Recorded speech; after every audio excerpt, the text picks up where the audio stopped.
Kevad on jõudnud Hispaaniasse. Eks ta ole oma olemuselt loomulikult rohkem nagu Eesti suvi, aga siin on ta siiski kevad ja kõik õitseb.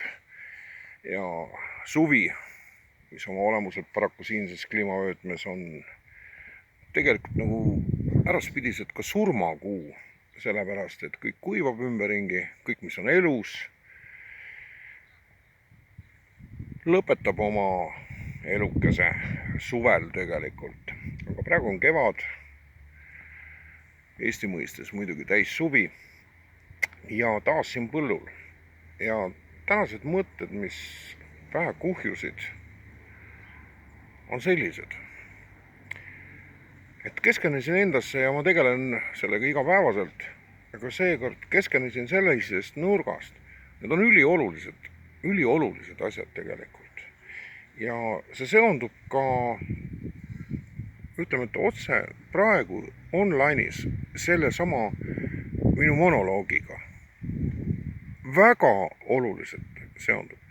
Sest kui me igaüks hetkeks peatame, keskeneme iseendasse, siis me näeme tõsiasja, et meie meeltes, peas, mõistuses, kaasa arvatud ka südames, formeeruvad mõtted, seosed, hinnangud, usk, avaldused, mida sooviks nagu välja öelda,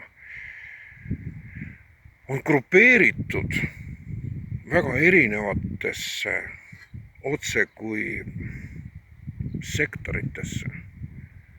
Ja seda ma õigupoolest tahangi puudutada. On üks osa, mida igaüks endas võib leida. Ja mida ma vaatlen? Need on minu sees olevat keerlev informatsioon kõige kohta. Esimeses järjekorras iseenda kohta. See on sisekaemus. Sisekaemus iseenda kohta. Aga see ei ole tänane teema. Tänane teema oleks nagu sisekaemus kogu ümbritseva sootsiumi suhtes, milles mina ja sina elame. Hinnang nende olukordade kohta, mis kummastavalt ja väga värskelt, need on ju kõik värsked sündmused, võiks öelda tormilised sündmused, mis on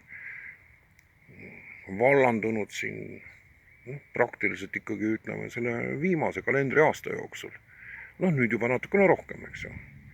Ütleme, võtame siis diapasooni 14 kuud. Sinu suhestumine, minu suhestumine kõigi nende sündmustega. Ja esmane hinnang on see, mis formeerub minu sees, sinu sees.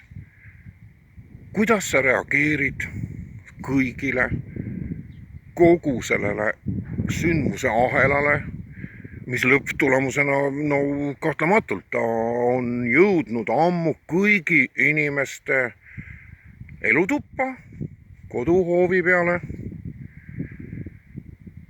ja nii edasi.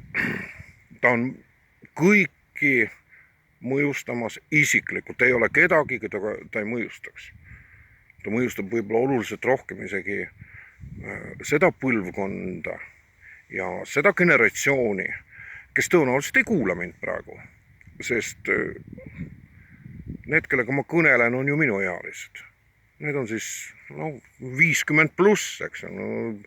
Laiendan seda natukene, ütleme 40 pluss.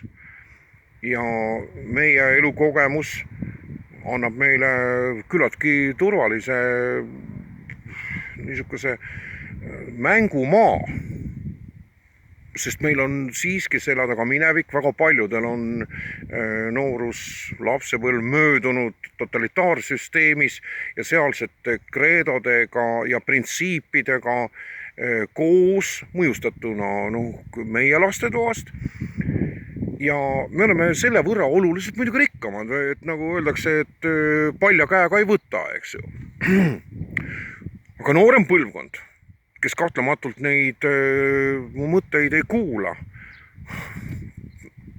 Kallid kuulajad, teate, mul on õudne, ma tahaks nutta. Kui ma mõtlen selle noorema põlvkonna peale, kui ma mõtlen noorte peale suurusjärgus, siis varateismelised kuni need noored täiskasvanud tähendab seda, et nad on umbes 22-23 aastased, tegelikult nad on ikkagi mõjustatud ja nad on väga, väga seonduvad veel isakoduga või vanemate koduga ja on mõjustatud.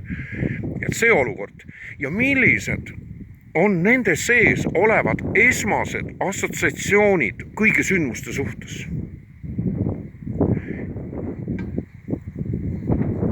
Ma urgitsen ehk, nagu ma arvastan öelda, ma haugun sellise puu all, mida ma päris hästi ei tunne, aga see on väga oluline puu.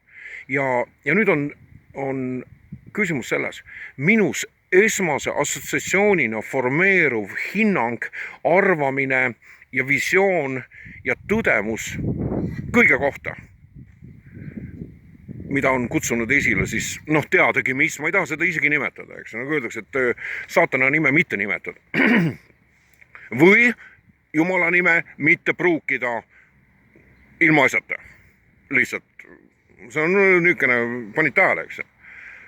Mitte saatanat esile kutsuda ja teistpidi mitte Jumala nime niisama pruukida. Kõik, kogu see sündmuste ahel on meis kutsunud esile siis niisuguse hinnangu. Ja see on minu isiklik hinnang.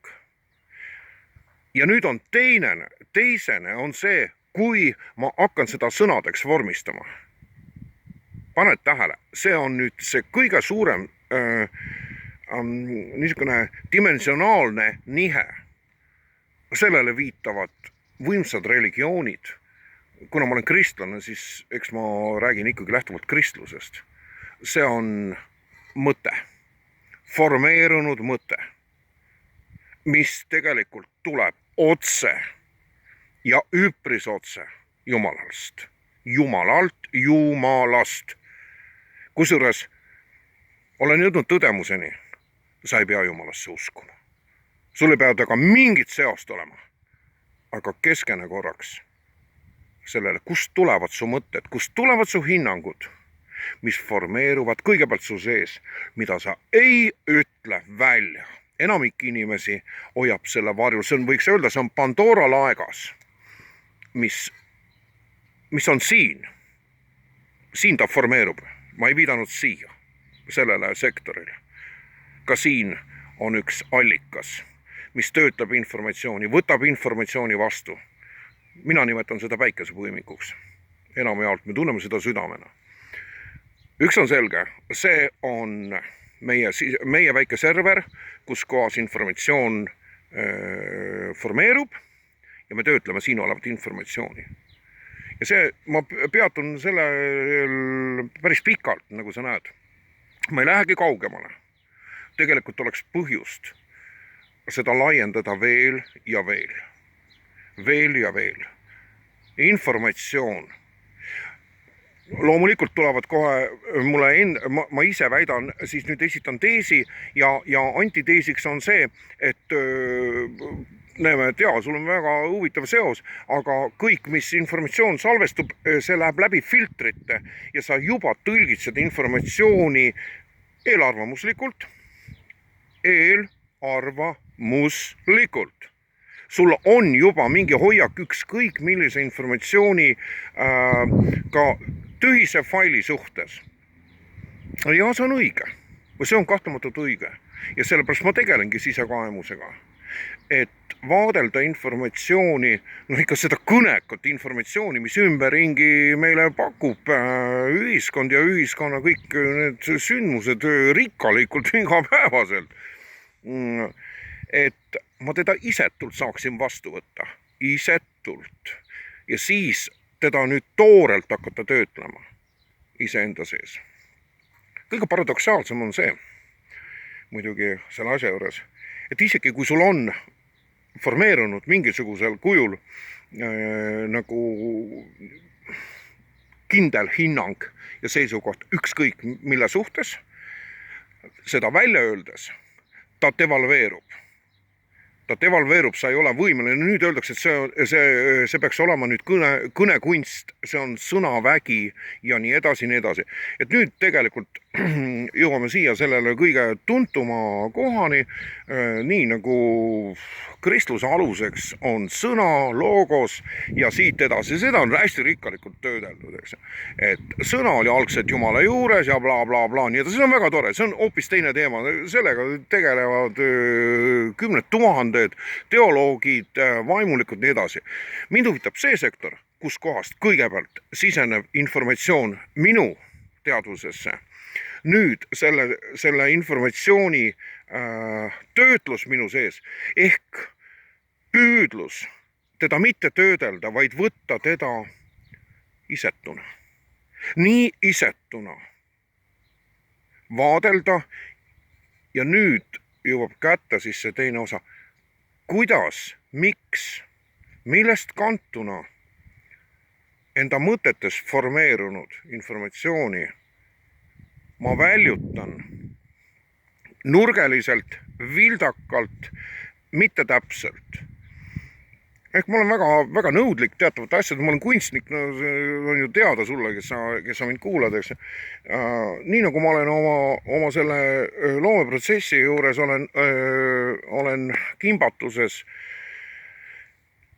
kimbatuses pidevalt ja olen just seda tüüpi kunstnik, kes heitleb, et mu sees on nagu valmidus, aga kui ma lähen nüüd materjali, hakkan seda viima, eks seda, mis mu sees nagu keeb ja tahab välja tulla, tahab vormiks ja värviks muutuda, siis ta ei kuku niimoodi välja, nagu ma soovin. See on väga terav mõõk, mis lõikab kõiki kunstnikke, kõiki loojaid, muusikuid, kunstnikke, kirjutavaid inimesi, mida iganes. Minust isegi veel eriti teravalt näiteks sellist ülitundlikku žanri, ülisensitiivset žanri nagu poeesia, luule. No seal on nii, et ma haaran peast kinni, kui ma mõtlen, kui keeruline ja kui vastutusrikas ja kui nõudlik ja kui piinav on ühe luuletaja elu. Et kui ta formeerub sõnadeks.